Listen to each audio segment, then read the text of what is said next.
பசியை தூண்டுவதற்கும் சாப்பிட்ட பின் திருப்தியை அடைவதற்கும் முக்கியமான காரணமாக இருக்கக்கூடியது ஹைபோதாலமஸ் என்று சொல்லக்கூடிய மூளையின் மிக முக்கியமான ஒரு பகுதி தான்.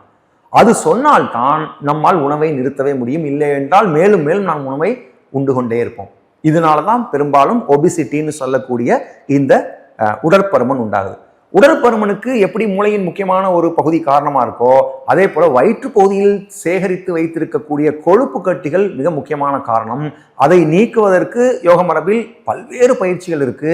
முதன்மையான பயிற்சியாக உட்கார்ந்த நிலையில் செய்யக்கூடிய சக்கி சலான ஆசனம் என்று சொல்லக்கூடிய ஒரு பயிற்சியை நாம் பார்க்க இருக்கிறோம். நண்பர்களே, இதில் 16 விதமான பயிற்சிகள் இருக்கு.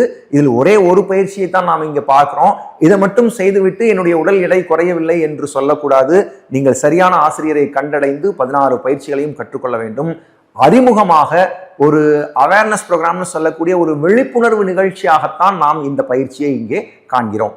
இந்த பயிற்சியை எப்படி பண்ணணும் அப்படின்னா, முதலில் தரையில் உட்கார்ந்து கால்களை நீட்டி ஓய்வாக அமர்ந்து கொள்ளவும். முதுகுத்தண்டு நேராக இருக்கட்டும். அமர்ந்த பின் 2 கால்களையும் நன்றாக ஒரு வி ஷேப்புக்கு நன்றாக விரித்து 2 கால்களுக்கும் இடையில் கிட்டத்தட்ட ஒரு 1 மீட்டர் கேப் இருக்கலாம், அல்லது உங்களுடைய ஷோல்டருக்கு வெளியில கால் இருக்கலாம். இதுதான் அடிப்படை நிலை. முதுகு நேராக இருக்க வேண்டும். கை விரல்களை ஒன்றோடு ஒன்று கோர்த்து முதலில் இடது பக்கத்திலிருந்து தொடங்கலாம். இடது பக்கம் முதலில் கைகளை நேராக வைத்துக் கொள்ள வேண்டும். பயிற்சி முடியும் வரை உங்களுடைய முழங்கை எல்போ இருக்கு இல்லையா, அதை நாம பெண்டே பண்ணக்கூடாது.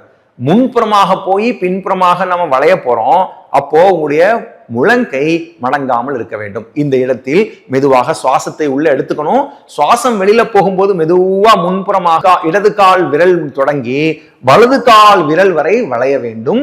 மூச்சு உள்ளே வரும்போது முழுவதுமாக பின்புறமாக சாய்ந்து மூச்சு வெளியே செல்லும் பொழுது முன்புறமாக குனிந்து வலது காலில் தொடங்கி இடது கால் வரை அல்லது இடது காலில் தொடங்கி வலது கால் வரை ஒரு முழுமையான வட்டத்தை பூர்த்தி செய்ய வேண்டும். இப்படி வலமிருந்து இடமாக 5 முறையும் இடமிருந்து வலமாக 5 முறையும் செய்தால் ஒரு சுற்று நிறைவடைந்திருக்கிறது என்று அர்த்தம். ஒருவர் இதை 5 சுற்றுகள் வரை செய்து பலனடையலாம்.